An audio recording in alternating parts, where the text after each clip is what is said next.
नमस्कार, स्वागत है आपका बिहार समाचार में। चलिए जानते हैं आज के बिहार की अब तक की सबसे बड़ी और महत्वपूर्ण खबरों के बारे में। सभी खबरें हम आपके लिए काम के लेकर आए हैं, पर इससे पहले अगर आप चैनल पर नए हैं तो चैनल को सब्सक्राइब कर लें और वीडियो को एक प्यारा सा लाइक अवश्य कर दीजिएगा। आपका एक लाइक करना ही हमारी मेहनत का फल होता है। बिहार में जहरीली शराब से अब तक 35 लोगों की मौत हो गई है। सिवान और सारण में 73 की हालत गंभीर बनी हुई है। शराबबंदी वाले बिहार में एक बार फिर से जहरीली शराब ने तांडव मचा दिया है। देखिए, बिहार में सिवान और सारण जिले की ही अगर बात करें तो जहरीली शराब से मौत का आंकड़ा लगातार बढ़ता जा रहा है। अब तक 35 लोगों की मौत की खबर है और सिवान और सारण जिला प्रशासन में अब तक 25 लोगों की मौत की पुष्टि भी कर दी है, जिनमें सिवान के 20 लोग और सारण के 5 मृतक शामिल हैं। वहीं कई लोगों की आंखों की रोशनी चली गई है। कई लोग अभी भी अस्पताल में भर्ती हैं और लगातार अस्पताल पहुंच भी रहे हैं। लगातार मृतकों की भी संख्या बढ़ती जा रही है। बिहार के किसानों के लिए बड़ी राहत की खबर है। बिहार की सरकार अब बहुत ही जल्द फसल नुकसान का मुआवजा उनके अकाउंट में भेजने वाली है। 2 चरणों में पैसे मिलने वाले हैं। जी हां, बिहार के बाढ़ प्रभावित जिलों के पीड़ित किसानों के लिए बड़ी अच्छी खबर है। अब उन्हें फसलों की क्षति का मुआवजा दीपावली से पहले ही मिल जाएगा और मुख्यमंत्री नीतीश कुमार ने खुद इसकी घोषणा की है। उन्होंने बताया कि मुआवजे की राशि उनके खातों में चली जाएगी। इसके लिए आपदा प्रबंधन विभाग के अधिकारियों को निर्देशित भी किया गया है। वहीं आपको बता दें कि सरकारी डाटा के अनुसार बाढ़ से अभी तक प्रथम और दूसरे चरण में 16 जिलों का कृषि क्षेत्र प्रभावित हुआ है। यहाँ के किसानों की फसल को क्षति पहुंची है और प्रथम चरण के लिए फसल क्षति के रूप में 229 करोड़ और दूसरे चरण के लिए 261 करोड़ रुपए का आकलन किया गया है। ऐसे में अब इन लोगों की मदद के लिए मुख्यमंत्री नीतीश कुमार ने यह निर्णय लिया है। सभी के अकाउंट में दीपावली से पहले ही अब फसल नुकसान का पैसा उनके अकाउंट में भेज दिया जाएगा। और आपको बता दें कि अगर सिंचित जमीन वाले किसान हैं और अगर उनकी फसल का नुकसान हुआ है तो सरकार प्रति हेक्टेयर की दर से उनको हर हेक्टेयर के लिए 17,000 रुपए देगी। वहीं इधर असिंचित जमीन वाले किसान जिनकी फसल के नुकसान हुआ है उनको हर हेक्टेयर के लिए 8,500 रुपए उनके अकाउंट में भेजा जाएगा। बिहार में लगातार जहरीली शराब पीने से लोगों की मौत हो रही है, तो इसको लेकर अब तेजस्वी यादव ने मुख्यमंत्री नीतीश कुमार पर बड़ा हमला बोला और सवाल पूछा है कि इन हत्याओं का दोषी कौन है।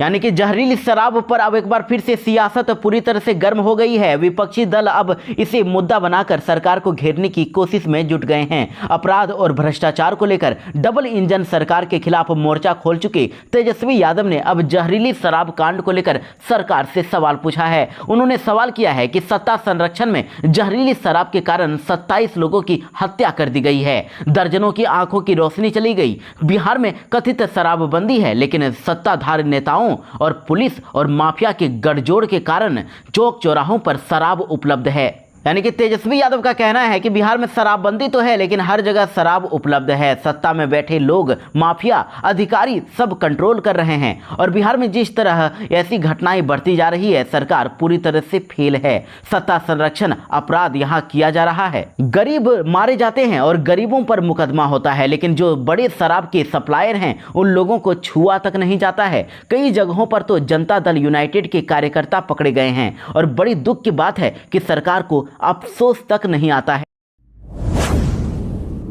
बिहार में कई शिक्षकों की नौकरी पर खतरा अब मंडरा रहा है। कई शिक्षकों की नौकरी जाने वाली है और किसी भी वक्त कार्रवाई हो सकती है।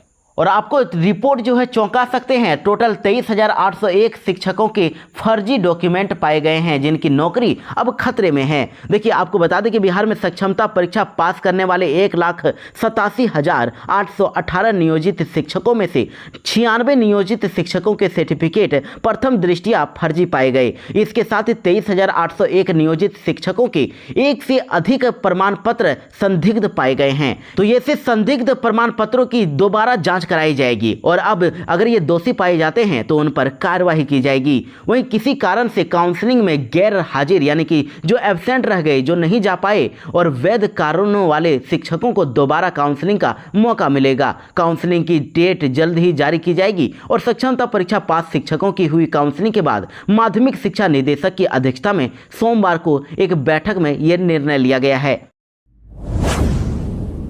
बिहार में जहरीली शराब पीने से अब तक 36 लोगों की मौत की खबर आ रही है और अब भी बिहार में लगातार आंकड़े बढ़ते ही जा रहे हैं। लेकिन बिहार के मद्य निषेध मंत्री इसको मानने को तैयार ही नहीं है। उन्होंने कहा कि बुड़बक वाला बात मत करो, पूरा सफल है शराबबंदी। जी हां, बिहार के मद्य निषेध मंत्री रत्नेश सदा का बयान देखिए। उन्होंने मीडिया से बातचीत करते हुए कहा कि यह कोई प्रशासनिक विफलता नहीं है, प्रशासनिक विफलता कभी भी नहीं हुई है और न कभी होगी। वैसे 2 थाना प्रभारी और चौकीदारों को सस्पेंड कर दिया गया है और कोई अगर छिपा के अगर शराब पिएगा तो पुलिस और प्रशासन देखने आएगा। कोई गड़बड़ी होगी तो प्रशासन को खबर मिलेगी। यानी जहरीली शराब से मौत के बाद मुख्यमंत्री ने समीक्षा बैठक की है, लेकिन इधर बिहार के मद्य निषेध मंत्री का कुछ और ही दावा है।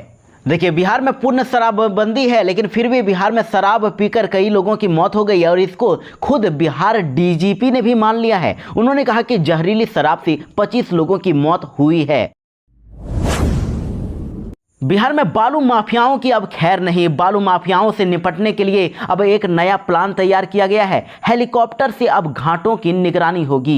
जी हां, बिहार में बालू खनन की नई नियमावली स्वीकृत हो गई है और इसके साथ ही अब सरकार भी अब अवैध बालू खनन को लेकर सख्त हो गई है। एक और जहां बालू के वैध बंदोबस्तधारी को नियमों में बांधने की व्यवस्था की गई है, तो वहीं इधर बालू के अवैध खनन परिवहन भंडारों पर अब जहां आर्थिक जुर्माने का प्रावधान भी कर दिया गया है। इसके साथ 5 साल की कारावास की सजा देने के प्रावधान किए गए हैं और ये जानकारी खान एवं भूतत्व विभाग के मंत्री विजय कुमार सिन्हा ने एक प्रेस कॉन्फ्रेंस में दी है। इसके साथ ही उन्होंने ये भी बताया कि नदियों से अवैध खनन पहले से ही होता रहा है, लेकिन राज्य में एनडीए की सरकार बनने के बाद इस पर कड़ाई कर दी गई है। अब सरकार ने यह निर्णय लिया है कि बालू घाटों की निगरानी हेलीकॉप्टर के माध्यम से की जाएगी और इसके साथ ही ड्रोन का भी इस्तेमाल किया जाएगा।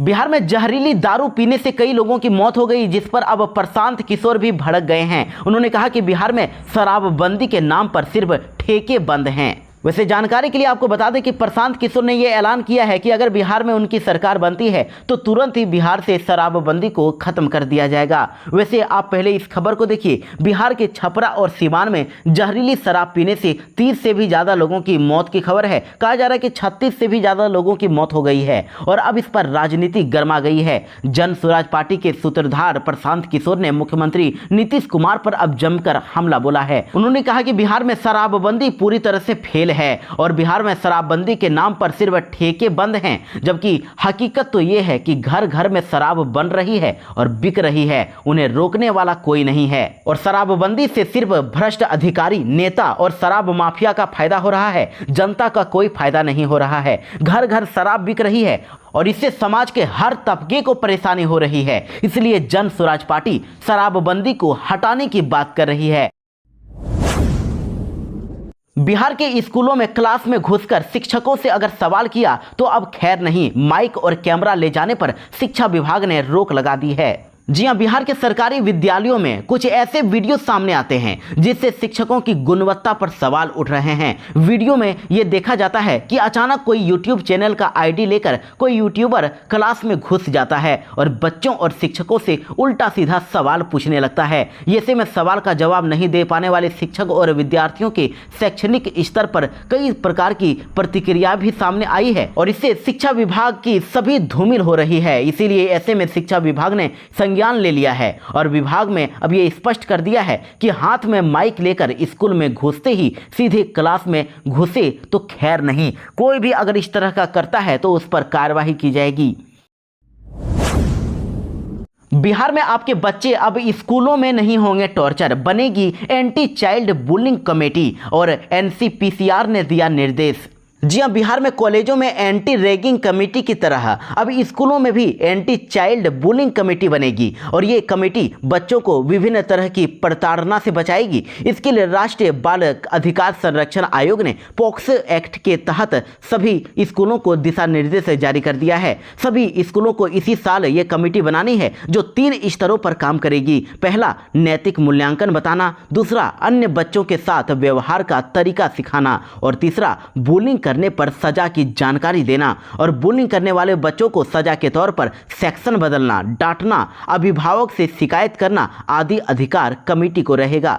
वैसे आपको बता दें कि ये बच्चों की बुलिंग क्या होती है। देखिए, किसी कमज़ोर बच्चे पर धौंस जमाना, डराना, मारना, धमकाना या किसी तरह से नुकसान पहुंचाने को ही चाइल्ड बुलिंग कहते हैं और आए दिन बच्चे इसके शिकार होते हैं। कुछ बच्चे आपस में ग्रुप बनाकर किसी एक बच्चे को टारगेट करके उसे परेशान करते हैं और उसके साथ मारपीट करते हैं, गाली देते हैं या फिर उससे गंदी बातें बोलकर चिढ़ाते हैं। तो अब राष्ट्रीय बाल अधिकार संरक्षण आयोग की पहल पर अब ऐसी घटनाओं पर विराम लग जाएगा और बच्चे बेहतर माहौल में अपनी पढ़ाई करेंगे। बिहार में जहरीली शराब से कई लोगों की मौत होने के बाद तब जाकर जागी सरकार। सीएम नीतीश कुमार ने अधिकारियों को दिए सख्त निर्देश। जी हां, देखिए, बिहार में छपरा और सीवान में जहरीली शराब से अब तक कई लोगों की जान चली गई है। लगभग 35 से भी ज़्यादा लोग मर गए हैं और कई लोगों की मौत के बाद डबल इंजन की सरकार की अब नींद टूटी है। मुख्यमंत्री नीतीश कुमार ने अब जाकर सीवान और सारण जिला में हुई जहरीली शराब कांड की उच्च स्तरीय समीक्षा की है और अधिकारियों को सख्त निर्देश जारी किए हैं। मुख्यमंत्री नीतीश कुमार ने मद्य निषेध, उत्पाद एवं निबंधन विभाग के सचिव को निर्देश दिया है कि वह खुद घटना स्थल पर जाकर पूरी स्थिति की जानकारी लेकर सभी बिंदुओं पर सघन जांच करें और उन्होंने यह भी कह दिया कि एडीजी प्रोहिबिशन की पूरी टीम को घटना स्थल पर जाकर उसकी सघन जांच करके इस कांड में संलिप्त लोगों के खिलाफ कड़ी कार्रवाई करने का निर्देश दे दिया है। वहीं मुख्यमंत्री नीतीश कुमार ने डीजीपी को भी निर्देश दिया है। उन्होंने कहा कि वे पूरे घटनाक्रम को अपने स्तर से लगातार मॉनिटरिंग करते रहें और इस घटना के लिए जो भी दोषी हों उनके खिलाफ सख्त कार्रवाई सुनिश्चित करें। राज्य के लोगों से अपील करते हुए मुख्यमंत्री नीतीश कुमार ने कहा कि शराब पीना बुरी बात है, ये लोगों को समझना चाहिए। बिहार के कटिहार में अनियंत्रित होकर पानी के भरे गड्ढे में गिरी तेज रफ्तार बस, बाल बाल बचे लोगों की जान। जी हाँ, ये बड़ी खबर खगड़िया से आ रही है, जहां एक तेज रफ्तार बस सड़क किनारे पानी भरे गड्ढे में जाकर गिर गई और हादसे के बाद मौके पर चीख पुकार मच गई। मौके पर मौजूद एक पुलिस अधिकारी ने डूबते हुए यात्रियों का रेस्क्यू करके उन्हें बचा लिया। हादसे में एएनएम के साथ 3 लोग घायल हो गए और घटना अलोली थाना क्षेत्र के संतोष पुल के पास की है।